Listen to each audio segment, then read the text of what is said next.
let's go down and look again in Isaiah the 40th chapter, 40 through 48. And what you'll see is that God repeatedly says, I am he, I am he, I am he, I am he. All right, I am he. In Greek, so the Hebrew Bible translated into Greek called the Septuagint, ego eimi.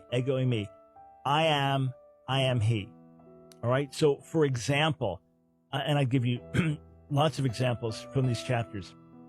Isaiah 48:12, I am he. So in Hebrew, anihu, in Greek, ego eimi. I am he. I am the first and I am the last. Now, what does Jesus say in John 8:58 when he says, hey, Abraham rejoiced to see my day? He's dealing with these Jewish men in Jerusalem. Abraham rejoiced to see my day. He was glad. And they said, you're not yet 50 years old. How did Abraham see you?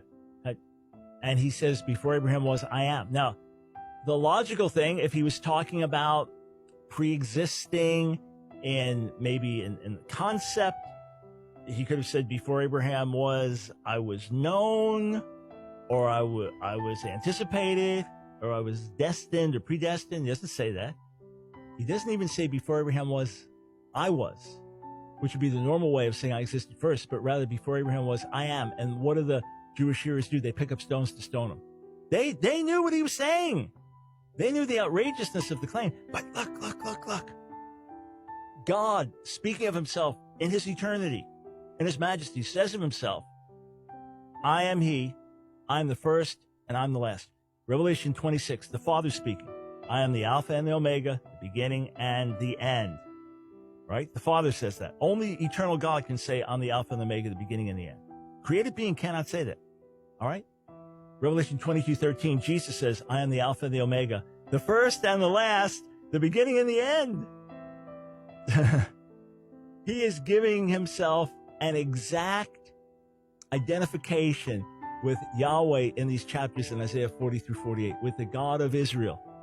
He is identifying himself here as having the same eternal nature as the Father in the book. That being can say, I'm the Alpha and the Omega, the beginning, the end, the first and the last. Cannot be. It's impossible.